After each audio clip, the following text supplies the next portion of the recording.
Hello dear students, we will start chapter number 1 of history, that is nationalism in Europe. Before your vacation, we have covered this chapter, but we don't have any live class. That's why might be there are many problems in this chapter, because this chapter is so lengthy, and one by one there are so many movements, so many revolutions, and so many activities are in this chapter.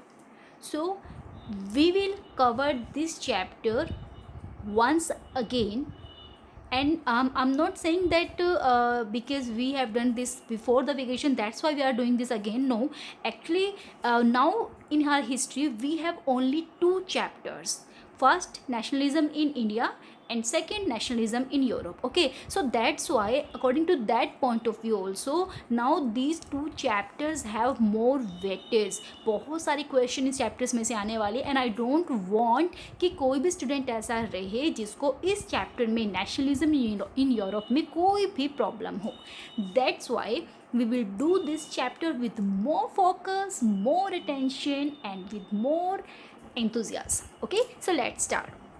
So, nationalism in Europe. First of all, you should know the meaning of nationalism in Europe. Okay, nationalism क्या है? It's a feeling of commonness. Okay, एक feeling है, एक जिसमें लोग एक दूसरे के साथ एक मतलब आपस में एक फील करते हैं. कॉमननेस की उनके अंदर फीलिंग आती है, अपनी कंट्री के लिए पेट्रियोटिक फीलिंग्स आती है. ठीक है, अब नेशनलिज्म इन यूरोप मीन्स क्या है? 19th सेंचुरी में. Okay, just focus on it. 19th century, हम 1800 से लेके 1900 सेंचुरी तक के टाइम को हम 19th सेंचुरी बोलते हैं. ठीक है, तो 19th सेंचुरी में क्या था? 19th सेंचुरी के अंदर नेशनलिज्म जो वर्ड था वो आया. अब 19th सेंचुरी में नेशनलिज्म वर्ड आया तो मीन्स क्या था? उससे पहले नेशनलिज्म वर्ड नहीं था? नहीं था, उससे पहले नेशनलिज्म वर्ड नहीं था. 19th सेंचुरी में नेशनलिज्म वर्ड आया था, और साथ में एक नेशन स्टेट जो था वो भी वर्ड इंट्रोड्यूस हुआ था. अब नेशन स्टेट क्या है वो अच्छे से डिस्कस करेंगे आगे, बट बिफोर दैट हमारा जो चैप्टर स्टार्ट होता है वो एक छोटे से एक आर्टिकल से स्टार्ट होता है एनसीईआरटी में, और यहाँ से 1 मार्क क्वेश्चन आते हैं. Okay, so first of all हम थोड़ा सा उसको देख लेते हैं. सबसे पहले क्या आता है, आपकी फर्स्ट पेज के ऊपर एक पेंटिंग बनी हुई है. ठीक है, जिसमें एक लॉन्ग क्यू में डिफरेंट जो सोल्जर्स हैं वो अलग अलग तरह से ड्रेसअप होके अलग अलग टाइप के कलर के फ्लैग उनके हाथ में होते हैं, वो मार्च कर रहे होते हैं. ठीक है, किसके सामने? एक स्टैचू ऑफ लिबर्टी है, वहाँ पे उसको अपनी होमेज पे करते हैं. और ऊपर वाली साइड एक स्काई का सीन है जहाँ पे हेवन का सीन शो किया हुआ है. डिफरेंट गॉड एंड गॉडेसेस जो है वहाँ पे उन सबको देख रही हैं. तो एक्चुअल में क्या है ये जो पेंटिंग है, इससे भी क्वेश्चन आता है, इस पेंटिंग को किसने बनाया था? फ्रेडरिक सरियो ने. Who was Frederick Sérieux? He was a French artist. वो एक फ्रेंच आर्टिस्ट था. उसने क्या किया? उसने एक 4 प्रिंट की एक सीरीज़ बनाई. ठीक है, और उसमें उसने क्या देखा? उसने अपना एक ड्रीम वर्ल्ड देखा. क्या ड्रीम वर्ल्ड था वो? उसने ड्रीम वर्ल्ड में देखा that all the countries have democratic and social republic. हर कोई क्या हो? एक हो, हर कोई इक्वल हो, उनके बीच में कोई भी डिफरेंसेस ना हो. वाई? उसने ड्रीम क्यों देखा? क्या उस टाइम पे लोग एक नहीं थे? क्या लोगों में कॉमननेस वाली फीलिंग नहीं थी. वाई? बिकॉज ऑफ उस टाइम पे मल्टी नेशनल डायनेस्टिक एम्पायर्स होते थे. अब इसका मीनिंग क्या है? Multinational dynastic empire meaning क्या है? उस टाइम पे कोई एक सिंगल नेशन स्टेट नहीं होता था. उस टाइम पे क्या होते थे? डिफरेंट कंट्रीज़ होती थी, डिफरेंट डायनेसिटीज़ होती थी, और उन्हीं की जनरेशन बाय जनरेशन चलती रहती थी. सो उस टाइम पे कोई एक सिंगल ऐसी कंट्री नहीं थी जो या सिंगल कोई ऐसा किंग नहीं था जो सबको जो है एक यूनिटी में बांध सके. ऐसा कुछ नहीं था. हर कोई अपने अकॉर्डिंग रूल करता था. बहुत सारे एम्पायर्स होते थे. ठीक है, तो अब फ्रेडरिक सरियो का ड्रीम क्या था? वो चाहता था सभी लोग जो है एक हों, इकट्ठे रहें, एक जैसे रहें, मिल के रहें. तो उस टाइम पे एक और चीज़ यहाँ पे है, यहाँ से जो एक और क्वेश्चन यहाँ से आता है फ्रेडरिक सरियो के रिगार्डिंग, कि जो पीपल्स थे जो उस लॉन्ग क्यू में लिबर्टी ऑफ स्टैचू को होमेज पे कर रहे थे वो कौन कौन थे? यूरोपियन और अमेरिकन थे. ठीक है, अब यहाँ पे एक वर्ड इंट्रोड्यूस्ड होता है. 1 मार्क क्वेश्चन है, मोस्ट इंपॉर्टेंट है, एब्सोल्यूटिस्ट. एब्सोल्यूटिस्ट एक्चुअल में क्या होता है? एब्सोल्यूटिस्ट होता है It is someone who believes that the best form of government allows one person to hold all the power. Absolute just like as a autocratic का बोल सकते हो, उसी की तरह होते हैं जिसमें सारी पावर एक ही पर्सन के हैंड में होती है. फॉर एग्जाम्पल लाइक आज के वर्ल्ड में नॉर्थ कोरिया है, उसमें क्या है, नॉर्थ कोरिया में that's example of the country that has been run by an absolutist leader, okay, for many years. तो एब्सोल्यूटिस्ट वो होता है. उसके बाद यहाँ पे एक यूटोपियन वर्ड आता है. यूटोपियन वर्ड क्या है, फ्रेडरिक सरयू के रिगार्डिंग ही यूज़ किया गया था. यूटोपियन क्या होता है, it's a vision of society that is so ideal that is unlikely to actually exist. Okay, meaning क्या हुआ इस लाइन का, मैंने आपको स्टार्टिंग में आपको बताया कि फ्रेडरिक सरयू ने एक ड्रीम देखा कि सभी कंट्री जो होंगी वो एक हों, मिल के रहें, आपस में एक दूसरे तक उनके बीच में कॉमननेस वाली फीलिंग हो, बट एक्चुअल में वो थी नहीं, बस उसने ड्रीम देखा.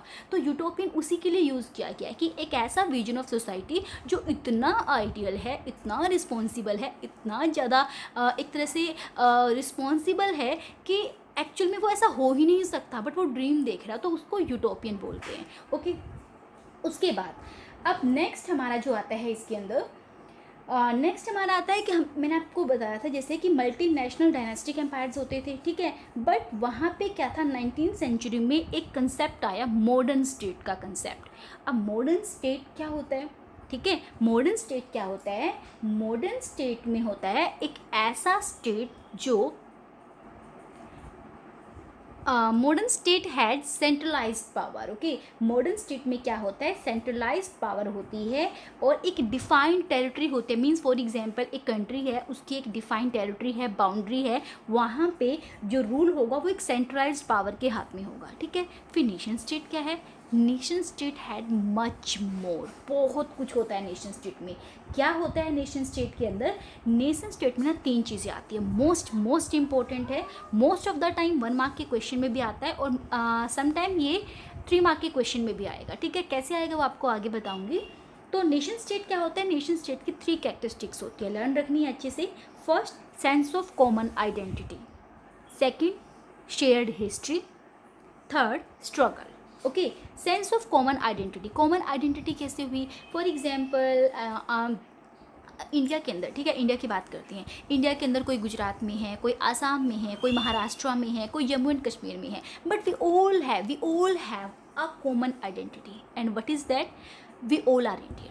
ओके, राइट, हम सब इंडियन हैं, तो हमारे अंदर ये कॉमन आइडेंटिटी है. तो नेशन स्टेट में क्या होती है, नेशन स्टेट के अंदर सेंस ऑफ कॉमन आइडेंटिटी होती है. सेकंड होता है हमारा शेयर्ड हिस्ट्री. शेयर्ड हिस्ट्री क्या है, like for getting the independence my forefathers, जो मेरे फोर फादर थे उनकी अपनी एक हिस्ट्री रही है, ठीक है, आपके फोर फादर्स हैं उनकी भी एक अलग से हिस्ट्री रही होगी, बाकी सबके जितने भी लोग हैं हर किसी की अपनी अपनी हिस्ट्री है. बट क्योंकि हम एक ही कंट्री में रहते हैं, that's why we all have a shared history, ठीक है, हमारी सबकी एक शेयर्ड हिस्ट्री है. लाइक हम बात करें महाराणा प्रताप की, हम बात करें रानी लक्ष्मीबाई की, तो हम सब जानते हैं ना, मेरी भी ये हिस्ट्री है, मुझे पता है अपनी कंट्री की हिस्ट्री के बारे में, आपके लिए भी सेम ही हिस्ट्री है क्योंकि आप भी इसी कंट्री से बिलोंग करते हैं. तो शेयर्ड हिस्ट्री होती है नेशन स्टेट में. थर्ड होता है स्ट्रगल. किसी भी चीज़ को गेट करने के लिए, लाइक इंडिपेंडेंस के लिए हम सभी के फोर फादर्स ने स्ट्रगल किया, ठीक है, जितने भी हमारे फोर फादर्स रहे, चाहे आप जम्मू कश्मीर में हैं, आप चाहे मध्य प्रदेश में हैं, आप चाहे नागालैंड में हैं, आप कहीं पे भी हैं, सबके फोर फादर्स ने स्ट्रगल किया था. मीन्स हम सब ने कॉमन स्ट्रगल किया. तो क्या हुआ, नेशन स्टेट क्या होता है, nation state in which power is in the hand of majority of its citizen. जहाँ पे सिटीजन के हाथ में पावर होती है, जहाँ पे लोगों के बीच में कॉमन जो है आइडेंटिटी होती है, उनके बीच में शेयर्ड हिस्ट्री होती है, and they all have common struggle, ठीक है, ये होता है नेशन स्टेट. तो 1 मार्क क्वेश्चन है, दोनों बहुत इंपॉर्टेंट है, modern state and nation state. उसके बाद हमारा नेक्स्ट जो पॉइंट आता है वो अर्नेस्ट रेनन से रिगार्डिंग आता है. अर्नेस्ट रेनन क्या है, ये आपकी एनसीईआरटी में साइड में कॉलम बना के जो है आपके सेकंड पेज पे ही आई थिंक है, एक साइड में कॉलम बना के दिया, but most of the time यहाँ से क्वेश्चन आता है 3 मार्क में. क्वेश्चन क्या आता है, who was Ernest Renan, what is his what do you know by his theory that is nation state. Okay, उसकी जो थ्योरी थी नेशन की, थ्योरी ऑफ नेशन था, उसके रिगार्डिंग आप क्या जानते हैं? तो एक्चुअली में अर्नेस्ट रेनन क्या था? अर्नेस्ट रेनन कौन थे? He was a French philosopher, ठीक है। उसने क्या दिया था? He gave the theory of nation. अब थ्योरी ऑफ नेशन में क्या होता है, जो मैंने आपको नेशन स्टेट में बताया, जस्ट आपको वही रिपीट करना है, ठीक है। Common identity, shared history and struggle, ये अर्नेस्ट रेनन की थ्योरी थी। उसके बाद एक और यहाँ पे वर्ड यूज़ होता है, आपको मैं ये सिर्फ फर्स्ट और सेकंड पेज पे जो 1 मार्क के इंपॉर्टेंट क्वेश्चंस हैं जो बोर्ड एग्जाम में जो आपसे पूछे जाते हैं, आपको वो जो है यहाँ पे एक बार रिपीट करा रही हूँ। उसके यस, प्लेबिसाइट। प्लेबिसाइट क्या होता है? It's a direct vote by which all people of a region are asked to accept or reject a proposal, ठीक है। एक डायरेक्ट वोट जिसके थ्रू किसी भी एरिया के पीपल को किसी भी प्रपोजल को एक्सेप्ट या रिजेक्ट करने के लिए कहा जा सकता है। Okay, so these are from page number 1 to 2 in your NCERT textbook. यहाँ से मेनली 1 मार्क के क्वेश्चन आते हैं। कौन से? फ्रेडरिक सैल्यू कौन थे? Who was absolutist? What is utopian? What was modern state? What is a nation state? Who was Ernest Renan? Give the theory of nation given by him, and what is plebiscite, ठीक है। यहाँ से 1 mark के question और 3 mark question Ernest रेनन वाला, ठीक है। यहाँ से आपके कवर हो जाते हैं। उसके बाद हम नेक्स्ट वीडियो में स्टार्ट करेंगे। हमारा जो नेक्स्ट टॉपिक आता है, मोस्ट इम्पॉर्टेंट टॉपिक हमारा है जो नेक्स्ट है, और वो टॉपिक हमारा कौन सा है? French revolution and idea of a nation. Okay, so be ready student for our new learning.